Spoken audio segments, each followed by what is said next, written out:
आगे बढ़े।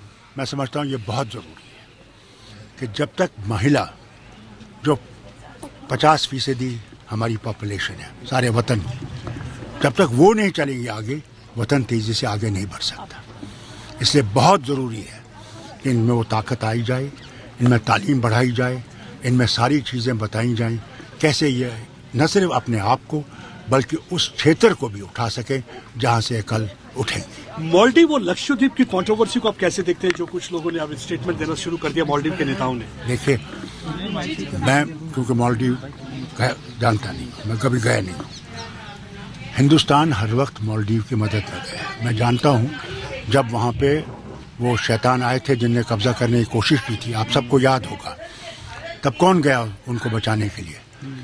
भारत की फौज गई और जो ही उनको उन बदमाशों को निकाल दिया, भारत की फौज वापस आ गई। यानी कि उन्होंने ज़मीन पे कब्जा किया, उन्होंने कहा हमने अपना काम कर दिया, अब वापस जा रहे हैं।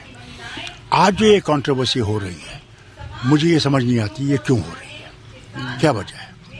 क्या इस वजह से है क्योंकि भारत में जो अब नफरतें पैदा हो रही हैं हिंदू और मुसलमानों में, क्या ये वजह हो सकती है? मैं नहीं जानता। मैं मालदीव गया नहीं हूँ।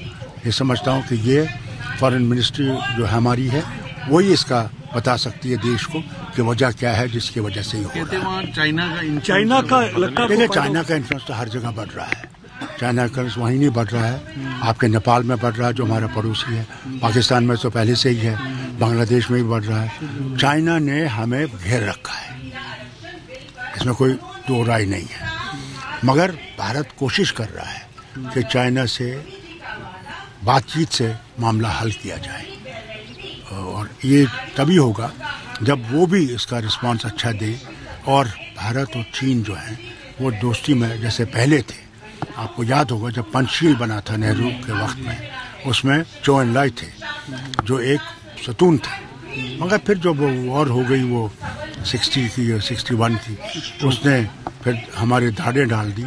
मगर हम उम्मीद करते हैं कि ये धाड़ें जो है ख़त्म हो जाएंगी और चीन और हिंदुस्तान फिर से, जिस तरह हम मेडिकल कॉलेज में नारे मारते जब चो एन लाई आता था, हिंदी चीनी भाई भाई, क्या फिर से वो माहौल पैदा हो जाए, उस भाई भाई का मामला चले और हम लोग आगे बढ़ सकें। राम मंदिर को लेकर सर लगातार सियासत चल रही है। जो कांग्रेस के प्रेसिडेंट है खड़गे, उनका कहना है कि भारत के प्रेसिडेंट मुर्मू को क्यों नहीं इनवाइट करें, उनको इनवाइट करना चाहिए और वो सदारत करनी चाहिए। देखिए, ये धर्म की बात है, इसमें सियासत नहीं जोड़नी चाहिए।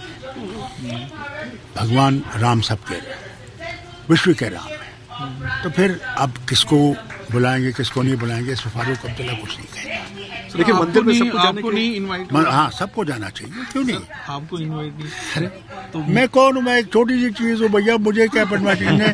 लाल कृष्ण आडवाणी को नहीं बनाया तो जिसने ये राम मंदिर की मुहिम चलाई थी, मैं कौन हूँ? मैं तो छोटी फ्लाई हूँ भैया। लेकिन राम के नाम पे गा के सुना देंगे कि आप